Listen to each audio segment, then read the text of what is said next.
ನಮಸ್ಕಾರ ಎಲ್ರಿಗೂ. ನಾನಿವತ್ತು ಯೂಟ್ಯೂಬ್ನಲ್ಲಿ ಒಂದು ಸಣ್ಣ ಬದಲಾವಣೆನ ಮಾಡ್ಕೊಂಡಿದ್ದೀನಿ.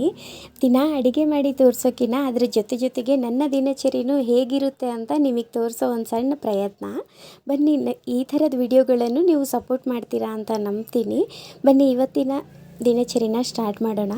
ನಾನು ಬೆಳಗ್ಗೆ ಆದ ತಕ್ಷಣ ಬೆಳಗ್ಗೆ 6 ಗಂಟೆಗೆ ಎದ್ದೇಳ್ತೀನಿ. ಎದ್ದುಬಿಟ್ಟು ಮನೆ ಮುಂದೆ ಅಂಗಳನ ಕ್ಲೀನ್ ಮಾಡ್ಕೋತೀನಿ. ಅಂಗಳನ ಕ್ಲೀನ್ ಮಾಡಿ ಚೆನ್ನಾಗಿ ರಂಗೋಲಿನೂ ಬಿಡಿಸ್ಕೋತೀನಿ. ರಂಗೋಲಿ ಹಾಕೋದು ಒಂದು ಫ್ಯಾಷನ್ನು ಹೆಣ್ಮಕ್ಳಿಗೆ. ರಂಗೋಲಿ ಅಂದರೆ ತನ್ನ ಮನಸ್ಸಿನಲ್ಲಿರುವಂತಹ ಕಲೆನ ಚೆನ್ನಾಗಿ ರಂಗೋಲಿ ಮುಂದೆ ತೋರಿಸ್ತೀವಿ. ಹಾಗಾಗಿ ರಂಗೋಲಿನ ಹಾಕಬೇಕು ಬೆಳಗ್ಗೆ ಎದ್ದ ಕೂಡಲೇ ಅನ್ನೋದು ಒಂದು ಉತ್ಸಾಹ. ರಂಗೋಲಿ ಎಷ್ಟು ಚೆನ್ನಾಗಿ ಬಂದಿರುತ್ತಲ್ಲ, ದಿನಪೂರ್ತಿ ನಮ್ಮ ಮನಸ್ಸು ಸಹ ಖುಷಿಯಾಗಿರುತ್ತೆ. ರಂಗೋಲಿನ ನೋಡಿದ ತಕ್ಷಣ ಪಾಸಿಟಿವ್ ವೈಬ್ಸ್ ಬರುತ್ತೆ. ಹಾಗಾಗಿ ಒಂದಿನನೂ ತಪ್ಪದೆ ರಂಗೋಲಿನ ಅಂಗಳದಲ್ಲಿ ಹಾಕ್ತಾಯಿರಿ. ನೀವು ಇದನ್ನು ಅಬ್ಸರ್ವ್ ಮಾಡಿ. ಹಳೆ ಕಾಲದಲ್ಲಿ ನಮ್ಮ ಅಜ್ಜ ಅಜ್ಜಿರು ರಂಗೋಲಿಗೆ ತುಂಬ ಮಹತ್ವ ಕೊಡ್ತಾಯಿದ್ರು. ರಂಗೋಲಿನ ನಾವಿವಾಗ ಕಲ್ಲಿಂದ ಪುಡಿ ಮಾಡಿರುವಂತಹ ರಂಗೋಲಿನ ಹಾಕ್ತಾಯಿದ್ದೀವಿ. ಹಿಂದೆಲ್ಲ ಅಕ್ಕಿ ಹಿಟ್ಟನ್ನು ಬೇಯಿಸಿಬಿಟ್ಟು ರಂಗೋಲಿನ ಹಾಕ್ತಾಯಿದ್ರು. ಯಾಕಂದರೆ ಅಂಗಳದಲ್ಲಿ ಓಡಾಡುವಂತಹ ಸಣ್ಣ ಪುಟ್ಟ ಗುಬ್ಬಿ ಮರಿಗಳು, ಹಾಗೆ ಇರುವೆಗಳು, ಹಾಗೆ ಸಣ್ಣ ಪ್ರಾಣಿಗಳು ಅಂಗಳದಲ್ಲಿ ಬಂದು ಆ ಅಕ್ಕಿ ಹಿಟ್ಟನ್ನು ತಿಂತಿದ್ವಂತೆ. ಆ ಅಕ್ಕಿ ಹಿಟ್ಟನ್ನು ತಿಂದು ತಮ್ಮ ಹೊಟ್ಟೆನ ತುಂಬಿಸ್ಕೊಳ್ತಿದ್ವಂತೆ. ಹಾಗಾಗಿ ನಮ್ಮ ಹಿರಿಯರು ಪ್ರಾಣಿ ಪಕ್ಷಿಗಳಿಗೂ ಆಹಾರ ಆಗುತ್ತೆ ಅಂಗಳದಲ್ಲಿ ಅಂಥೇಳಿ ಚೆನ್ನಾಗಿರೋ ರಂಗೋಲಿನ ಹಾಕ್ತಿದ್ರು ಅಕ್ಕಿ ಹಿಟ್ಟಿನಿಂದ. ಅದನ್ನು ಆ ಹಕ್ಕಿಗಳು ಬಂದು ತಿಂತಾಯಿದ್ವು. ಹಾಗೆ ಅವರು ಹೊಟ್ಟೆನೂ ಸಹ ತುಂಬ್ತಾಯಿದ್ವು. ಈ ರೀತಿಯಾಗಿ ರಂಗೋಲಿಗೆ ಒಂದು ಹಳೆಯ ಹಿಂದಿನ ಕಾಲದ ಪದ್ಧತಿ, ಹಾಗೆ ಈ ರೀತಿಯಾದ ಮಾಹಿತಿ ಕೂಡ ಇದೆ ನೋಡಿ. ನೀವು ಮನೆಯಲ್ಲಿ ದಿನ ರಂಗೋಲಿನ ಹಾಕಿ ಪಾಸಿಟಿವ್ ವೈಬ್ಸ್ ಇರುತ್ತೆ. ಹಾಗೆ ಮನೆ ಫುಲ್ಲು ಕಳಕಳ ಅಂತಿರುತ್ತೆ ರಂಗೋಲಿ ಚೆನ್ನಾಗಿ ಹಾಕಿದರೆ. ಈ ರಂಗೋಲಿನ ನಾವು ಎಷ್ಟು ಹಾಕ್ತೀವಲ್ಲ ಅಷ್ಟು ಮುಂದಕ್ಕೆ ಹೋಗ್ತಾನೆ ಇರುತ್ತೆ.